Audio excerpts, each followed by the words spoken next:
See that? That's me. Yep, the fat roll guy using split leaf and killing someone from hitting them once. But things weren't always this way. No. It took a lot of arguably wasted time, effort, and slight loss of dignity to get this shining example of how balanced Souls PvP really is. But after all that work, we can finally one-shot just about every one of these doddering old folk and degenerates you'll meet. Alright, let's rewind.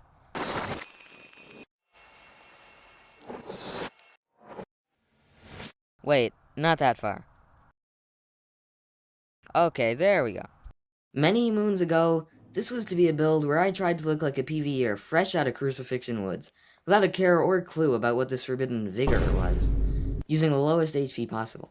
It's always been a funny yet consistent invasion experience to me when PvEers have super low HP at times. After spending some time to figure out how to get the lowest HP possible with the Dusk Crown Ring and the Sorcerer class, an interesting thought occurred. Can such a thing be viable? Can a true lowest HP build be useful?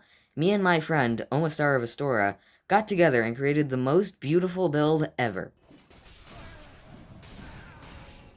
Things started escalating quickly when we tried to see what would be fun to do with the extra stats that wouldn't be going into HP, and Crucifix of the Mad King seemed like an obvious first choice, as it's a weapon with some good damage potential, and some mad aura.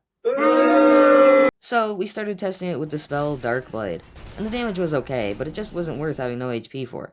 We then began to think that Splitleaf Greatsword could do higher and more consistent damage, but kept the strength and faith leveled for the buffs, because we strongly believed this would work. Because it's strength and faith, get it? No? Okay. We also decided to try utilizing the high attunement of Sorcerer class and the faith to have as much survivability as possible. We were using Light Roll and Lloyd's Shield Ring to accomplish this, as well as Project Heal, Lightning Arrow, Tears of Denial, and Dark Blade. Project Heal was to boost survivability in the case we survive a hit, but, anyways. And Lightning Arrow as a finisher, so we had different chimes, one for buffing and one for Lightning Arrow. We then realized we were likely going to get one-shot Shield Ring or not, so we started to explore the damage side of things. We quickly realized Lightning Weapon did more damage than Dark Blade, and then we realized that if we used Red Tearstone Ring and Tears of Denial, we could make a damage trade and win it by quite a lot. Then we added the Morian Blade, and now when we traded, we were doing a lot of damage. But the weight the sword added made it so that we had to ditch Light Roll. After all of this experimenting and theory crafting through endless amounts of yap, we kinda got lost in the sauce, because without any armor on, we don't actually have the poise to tank even a dagger in a trade. So the concept of one-shotting with a trade was dead in the water. On a fundamental level, the build no longer worked, and things were looking bleak. Then, we tried seeing what armor we could carry to hyper armor, and the poise values we'd need to be able to trade without being stunned against a majority of setups. Though the armor does bring it to heavy load, some sacrifices have to be made to be able to kill someone from hitting them once. And surely heavy load can't be that bad, right? Then armor added too much defense, so we would no longer be brought to Tears of Denial from a single attack, making the whole trade into one-shot idea fail. This was a massive problem, as all the effort we put in to make this work seemed like a waste because it could no longer work. All of that time and effort, and we couldn't one-shot, despite being heavy load. But we couldn't give up that easily. Not like this. After some more thinking, we had a crazy idea. The best ring in the game. The Calamity Ring. After a lot of time in the unemployed mines, we dug up the most beautiful build concept this world has ever seen. We now have a functioning build that uses the lowest HP possible, with Fat Roll and Calamity Ring. Try selling someone on that idea actually winning fights in this game. But wait, it doesn't quite always work. Sometimes people with extra tanky builds can just barely survive. Once again, we faced failure, because inconsistency is never fun, and it's rather awkward when you fail to one-shot someone and you're left at 1 HP. This was disappointing, but it didn't take us long to come up with a workaround. After we slept on it, we realized that the buff Crystal Magic Weapon could do more damage than Lightning Blade can, so we started trying that. We switched from Lightning Clutch Ring to Magic Clutch Ring, and put on the Dusk Crown and got to work. Soon we realized that the Pontiff's right eye ring could increase our damage as well, since the Split Leaf combo is several attacks hitting at once, and after testing, that worked too.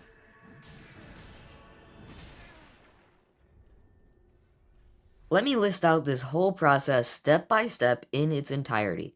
We put on Lingering Dragon Crest Ring to make the weapon buff last longer, Dusk Crown Ring to lower HP and make it so we can cast both buffs without drinking a blue flask, and the Priestess Ring to make it so we can cast Tears.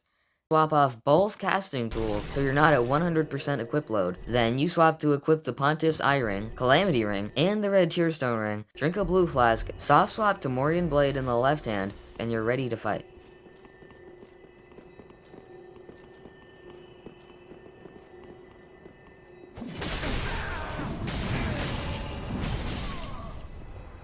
Old Wolf? More like one-shot Wolf. Dusk Crown Ring still lowers HP, as after you unequip it, it doesn't refill the HP. With the amount of damage we're doing, you can one-shot every sad sack you come across, so long as you trade with them. Keep in mind, this build is best suited for arena duels, not invasions. I also recommend having a Quirvian Great Knife or some other fast finishing tool that you can swap to, because sometimes you don't trade with someone and just get a normal combo without Red Tearstone. Or maybe they have Tears, or maybe the first hit of Split Leaf wasn't in Red Tearstone, and they barely survive. So, after a lot of work, with no glitches, we have achieved a one-shot build like no other, for real this time, and it only takes 2 buffs. We could certainly do more damage if we buffed it more, but any more than 2 buffs and people likely will attack you. Some people already attack you when buffing just for 2 buffs, so the entire build works perfectly. Another added bonus is that you want to sit still while swapping to show that you're in your inventory. This deals mental status buildup on your opponent's conscience, which lowers the chances of them attacking you before the fight begins. A lot of people won't attack you while you're in your inventory, especially with your HP amount changing. It makes it seem like you equipped the wrong things when you came in.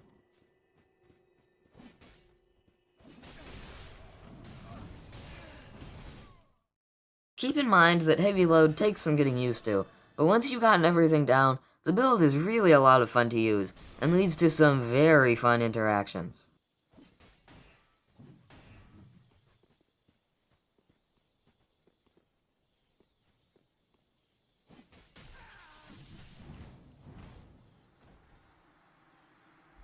Alright, I'll finally stop yapping now. I'd love to hear your thoughts on the build down in the comments. It was a lot of fun making it. I would especially love to hear if you saw me using it in Arena or plan on giving it a try yourself. And now, time for the montage.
Well, that's all I got. If you enjoyed this video, or even if you didn't, don't forget to like and subscribe for more videos like this one.